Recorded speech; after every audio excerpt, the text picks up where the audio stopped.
बोलो शंकर भगवान की जय। हरि राम भक्त ले चला रे राम की निशानी, राम भक्त ले चला रे राम की निशानी, राम भक्त ले चला रे राम की निशानी, राम भक्त ले चला रे राम की निशानी। शीश पर खड़ा भरे अखियों में पानी, शीश पर खड़ा भरे अखियों में पानी, राम भक्त ले चला रे राम की निशानी, राम की निशानी, राम भक्त ले चला रे राम की निशानी, राम भक्त ले चला रे राम की निशानी।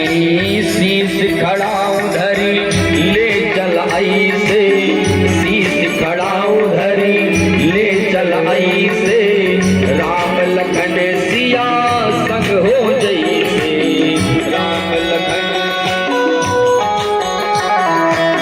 शीश खड़ा धरी ले चल ऐसे, राम लखन सिया संग हो जैसे,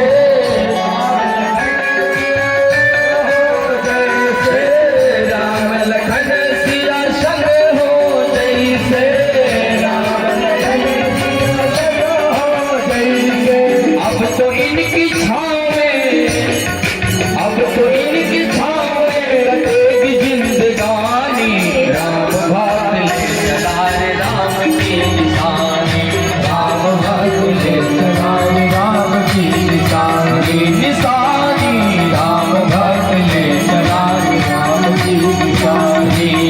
जी करता है यही रह जाऊं, हिल मिल 14 बरिस बिताऊं, हिल मिल 14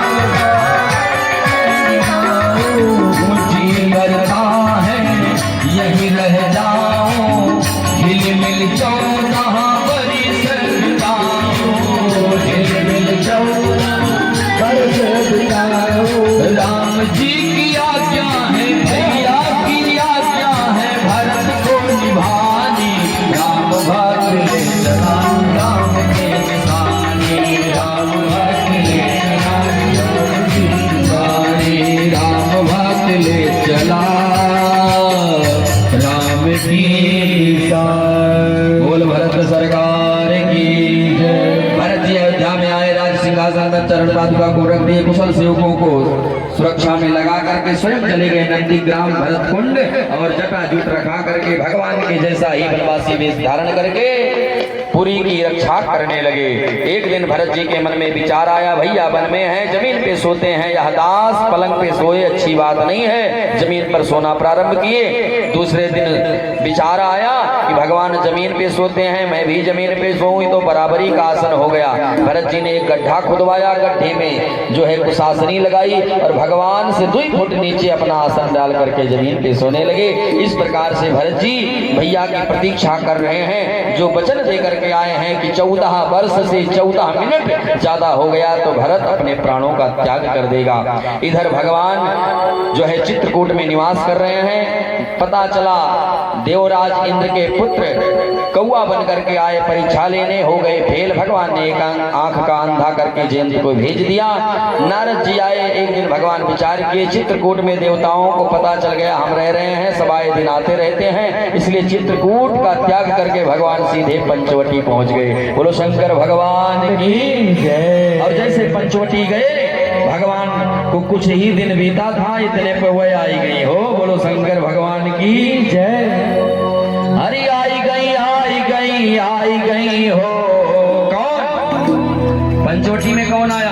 आप लोग बताइए कौन आया होगा?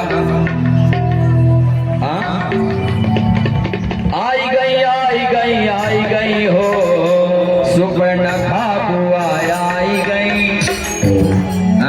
बोलो, सुपर्णखा बुआ आई गई, रावण कई बहिनी सुपर्णखा बुआ आई गई, रावण की बहिनी सुपर्णखा आई गई। बोलो, रावण की बहिनी आई गई आई गई आई गई आई गई आई गई हो, सुपर्णखा बुआ आई गई, रावण कई बहिनी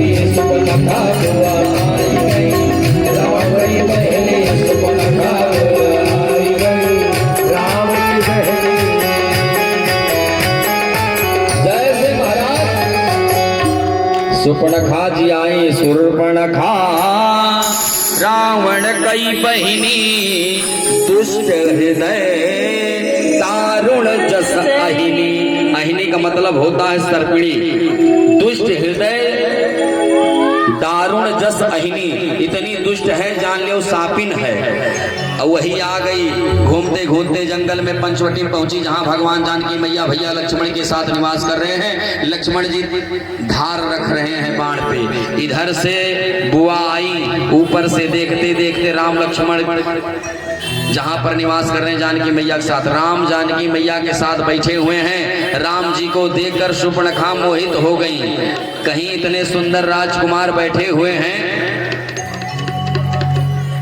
इतने सुंदर राजकुमार बैठे हैं, लाओ चलूं इनके पास विवाह प्रस्ताव लेके चले। थोड़ा सावधानी सुनिएगा, कथा बहुत ज्यादा देर तक नहीं, क्योंकि सुपर फास्ट हम चल रहे हैं एकदम। बोलो शंकर भगवान की जय। सावधानी हटी दुर्घटना घटी, कथा समझ में फिर नहीं आएगी। सुपर्णखा विचार करने लगी, ये राम ये राजकुमार जो बैठा बड़ा सुंदर है, तो लाओ इनके पास हम जाएं विवाह प्रस्ताव रखें, लेकिन अगर हमको देख लेंगे तो भाग जाएंगे, क्योंकि हम राक्षसी हैं। तो सुपर्णखा ने कहा लाओ पहले ब्यूटी पार्लर जाएं। बोलो शंकर भगवान की जय। जैसे ब्यूटी पार्लर में क्या होता है, जो जैसे रहता वैसे दिखता नहीं है। तो सुपर्णखा ने कहा लाओ पहले ब्यूटी पार्लर जाके हम सकल आपन दुरुस्त कराएं। तो चली गई ब्यूटी पार्लर। अब हुआ होलिया चेंज हो गया, पहले थी छछुंदर अब हो गई सुंदर। बोलो शंकर भगवान की। और जब छछुंदर से सुंदर बन के आई तो राम जी के पास गई, कहीं हमसे विवाह कैले हो? तुम सम पुरुष नमो सम नारी, यह संयोग विधि रचा विचारी। ताते अब लगी रह कुमारी, मनुमाना कछु तुम सीधे झूठ बोल रही है। ताते अब लगी रहे हूँ कुमारी, हे राजकुमार तुम्हारे ताई अभी तक हम कुमार बैठी थी। पहली बात तो इसका विवाह हो चुका था, इसके पति का नाम विद्युत जिह्वा लंकापति रावण ने ही मार दिया था अपने जीजा को। तब से बदला लेने के लिए मन में ठान ली थी, आपने हमारा सुहाग उजाड़ा है, मैं निशाचरों की बस्ती ही उजड़वा दूंगी। और तब से खोज रही थी, आज खोज पूर्ण हो गई। तुम सम पुरुष नमो सम नारी, आपके जैसा पुरुष की लोकी में नहीं है, जो भुजा उठाकर प्रण लिया है राक्षसों का नाश करने के लिए, और मैंने ठाना है राक्षसों का सर्वनाश कराने के लिए। तुम हो हम हो बड़े संयोग से मिले हैं हो, इसलिए आगे तो अगुआ बनना ही पड़ेगा। बोलो शंकर भगवान की। सुपर्णखा ने कहा सुनो, ताते अब लगी रही कुमारी, मनुमाना कछु तुम ही निहारी। भगवान सोच रही कह रही है कि तुम्हारे लिए अभी तक मैं कुमारी थी और तुम बड़े अच्छे लग रहे हो, लेकिन बहुत ज्यादा ठीक नहीं हो हमारे योग्य। यानी अगर हमसे सुंदर कोई मिल जाएगा तो हम छोड़ के चली जाएगी। लाओ परीक्षा ले ले इसी वक्त हम, कि कहीं हमको छोड़ के भगने वाली तो नहीं है। कहा देखो हमसे सुंदर वो एक राजकुमार है। लक्ष्मण जी की तरफ इशारा किया, गई लक्ष्मण जी के पास। भगवान जान के ही फेर बदल करने वाली, पार्टी बदलने वाली नेता की तरह है। बोलो शंकर भगवान की। जो ने पार्टी में फायदा हुई, पार्टी में महाराज टिकट ले लिया। बोलो शंकर भगवान की। तो भगवान जान के इतने जल्दी पार्टी बदल दी। अभी हमारे पास आई थी, अब भैया हमारे भ्राता के पास पहुंच गई। जाके कहीं देखो राजकुमार हमसे विवाह कैले हो। लक्ष्मण जी कहाँ सुनने वाले, डांट के भगा दिया। राम जी के पास आई, कहीं वो डांट रहे हैं। राम जी ने कहा जाओ तुम कुमार हो, वह भी कुमार है, तुम कुमारी हो वो कुमार है, जाके कहीं आप हमसे विवाह कैलो, आप कुमार हैं। लक्ष्मण जी ने कहा हट, हम कुमार नहीं मारत हैं। लक्ष्मण जी जैसे डांटे हट करके आई भैया के पास, राम जी के पास। राम जी ने कहा वो हमार भाई है, जाओ। फिर आई लक्ष्मण जी बार बार कहाँ सुनने वाले। लक्ष्मण जी ने कहा सुनो, विवाह करने आई हो? कहा हाँ। कहा पहली बात ये बताओ, रानी बनना चाहती हो कि नौकरानी बनना चाहती हो? अब कौन नौकरानी बनना चाहती है आप बताओ? कोई कहे आपसे रानी बनोगे कि नौकरानी, कौन नौकरानी बनेगा हो? सुपर्णखा ने कहा हम रानी बनेंगे, नौकरानी थोड़ी बनेंगे। तो लक्ष्मण जी ने पढ़ा दिया पहाड़ा, कहा वो हमारे स्वामी, उनसे विवाह करोगी तो रानी, हम हैं उनके सेवक, हमसे करोगे नौकरानी, अब फैसला तुम करो, रानी बनना कि नौकरानी बनना है। कहीं हम रानी बनने के लिए आई है कि दौड़ के गई राम जी के पास, कही हम रानी बनेंगी, वो कह रहे हैं हम उनके दास हैं। राम जी समझाए, कहे तुम पहाड़ा पढ़ के चली आई, वो पढ़ा दिया, अरे हमारा छोट भाई है, जितने अधिकार हमारे है उतने उसका जाओगे। फिर से गई लक्ष्मण जी के पास, दोबारा कहा सुनने वाले, कहीं जो कन्या अपने लिए गली गली पर ढूंढ रही हो वो कितने बड़े खानदान से आई है, इसका तो परिचय तुमने दे दिया। लक्ष्मण जी डांटे, समझ गई कि बीच में जो स्त्री बैठी है इसी कारण से मेरा विवाह अवरुद्ध हो रहा है, जब तक इसे खाऊंगी नहीं तब तक काम बनेगा नहीं। तुरंत विकराल रूप धारण कर लिया, दौड़ पड़ी जानकी मैया के पास। राम जी ने तुरंत 4 उंगली दिखाई, आकाश दिखाया, धरती दिखाई, मानो राम जी ने लक्ष्मण जी से कह दिया, भैया लक्ष्मण, ये कहीं नागपुर और कानपुर दोनों सफा कर दो। बोलो शंकर भगवान की जय हो। ऐसे नहीं कहा कि नाक काट लियो कान काट लियो, भगवान इशारा करते हैं, 4 उंगली दिखाए लक्ष्मण। 4 उंगली का मतलब समझिए, 4 वेद जिससे सुने जाते हैं, पहला कान। फिर आकाश दिखाए, आकाश की तन मात्रा है वाणी, आकाशवाणी जिससे सुनी जाती है, दूसरा कान। पृथ्वी दिखाए, पृथ्वी की तन मात्रा है गंध, सुगंध जिससे ली जाती है, नासिका। भगवान कहे कहे दुइनों कान और नाक काट लियो। क्यों नाक कान काटने के लिए कहा? कहे ये किसी की सुन नहीं रही, केवल सुना रही है। जिसको दूसरों की सुनने नहीं है, केवल अपनी सुनाना है, उसे कानपुर से का मतलब है, चाहे कानपुर में हड़तालें पड़ा हो। इसलिए ये कान रहे चाहे ना रहे, क्योंकि ये दूसरों की सुनती नहीं है, इसलिए ये कानपुर साफ कह दो। रही नाक, ये बार बार कह रही है हमारे जैसा सुंदर इस संसार में कोई स्त्री नहीं है। तो नारी कितनी भी सुंदर हो, उसकी नासिका काट दी जाए तो उसको सुंदर से छछुंदर हो जाती है, इसलिए इसकी नासिका काट के इसको छछुंदर बना दो। बार बार सुंदरता सुंदरता दिखा रही है। लक्ष्मण जी ने सोचा कि कैसे काटें। भैया ने आदेश दे दिया, अगर इससे कहेंगे नाक कान कटवाई लियो तो खड़ी नहीं रहेगी, इसलिए बोल दिया, कहे देवी जी मान जाओ, हम विवाह कर लेंगे। सुपर्णखा प्रसन्न हो गई, कहीं ओरिजिनल वाले रूप में आएगी तब तैयार भयो, चलो ठीक है, विवाह करने के लिए तैयार हो, कैसे करोगे? लक्ष्मण जी ने कहा लेकिन एक विडंबना है। कहे विडंबना का है?